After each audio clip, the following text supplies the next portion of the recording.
Et bonjour, bienvenue donc sur FLP Radio pour cette émission un peu particulière, toujours proposée en partenariat avec l'association Objectif Grand Angle. Une émission que l'on avait un peu déjà, annoncée dans notre dernier Ciné-Sérum, si vous vous souvenez. Une émission donc qui sera consacrée à un entretien avec l'auteur Hélène Dartout, qui a écrit son premier roman Pour que vive l'été, paru donc en octobre 2019 aux éditions Le Lys Bleu. L'histoire, alors en parallèle, d'une mère et de sa fille, à deux époques différentes. Une mère qui, au début du roman, est décédée suite à une grave maladie et qui lègue finalement à sa fille un carnet où elle va lui révéler une part secrète de son existence, une histoire d'amour notamment, et comment l'une et l'autre vont un peu dialoguer aussi d'une certaine façon tout au long du livre. Donc déjà, merci à l'auteur d'être avec nous. Merci à vous, je suis très contente d'être là, de répondre à vos questions. Donc tout commence par cette question, qu'est-ce qui vous a donné envie de raconter cette histoire ? Je dirais que j'avais envie de parler d'amour.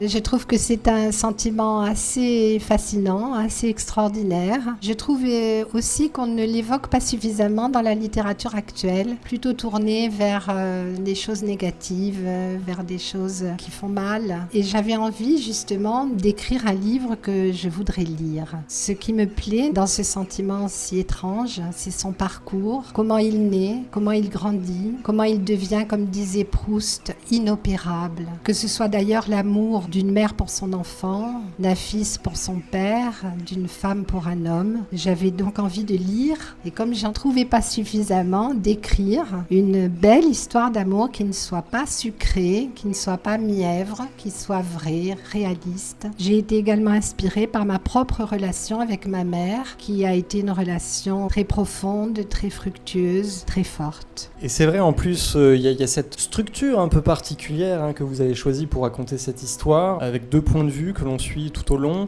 Est-ce que vous pouvez nous expliquer un peu pourquoi avoir choisi justement cette structure-là ? C'est une alternance de paroles écrites entre une mère et sa fille. Cela symbolise le fait qu'elles sont liées inextricablement l'une à l'autre, par-delà le temps, par-delà même la mort, comme si cette communication restait vivante, restait comme une communion. La structure du roman est symbolique du lien et de la fusion qui devient presque confusion. Alors, dans le cadre d'un premier roman, il n'est pas toujours facile de savoir où aller, comment se diriger. Et pour certains auteurs, il est bien souvent important aussi de s'imposer des contraintes. Est-ce que dans le cadre de ce premier roman, vous vous êtes imposé des contraintes ou est-ce que, au contraire, un peu tout était permis ? Alors, la première contrainte, c'était la différence de ton entre les deux protagonistes, la mère et la fille. Elles ne s'expriment pas de la même manière. La mère, on peut dire qu'elle a un style plus classique et la fille un style plus moderne. La fille est plus directe, plus fonceuse, la mère plus réservée, plus introvertie. Ce que j'ai toujours gardé à l'esprit aussi, c'est la justesse des réflexions et des personnages. Et enfin, la contrainte aussi, c'était de choisir avec soin le vocabulaire. J'ai beaucoup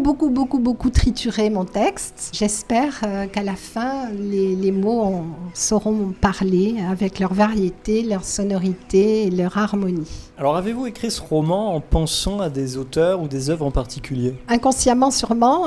Consciemment, je dirais que je citerai deux auteurs. D'abord, Albert Cohen avec le livre de ma mère. C'est un livre que j'ai mis des années et des années à pouvoir lire. Quand j'essayais, dès les premières pages, je pleurais, donc c'était pas facile pour déchiffrer le texte. Et puis, à partir d'une certaine date, j'ai pu le lire. C'est un hommage bouleversant qui ne peut pas laisser indifférent. Et le deuxième auteur qui m'a influencé, c'est Guy de Maupassant, en particulier dans ses nouvelles qui mettent en scène des paysans normands, où il les caricature presque, en tout cas il les présente sans pitié. Il en fait une satire assez féroce, mais il y a toujours ce côté humoristique que j'ai voulu aussi utiliser. Dernière question, si vous aviez le choix, on va dire, de 3 mots pour décrire le roman, lesquels seraient-ce ? C'est un jeu intéressant mais difficile quand même.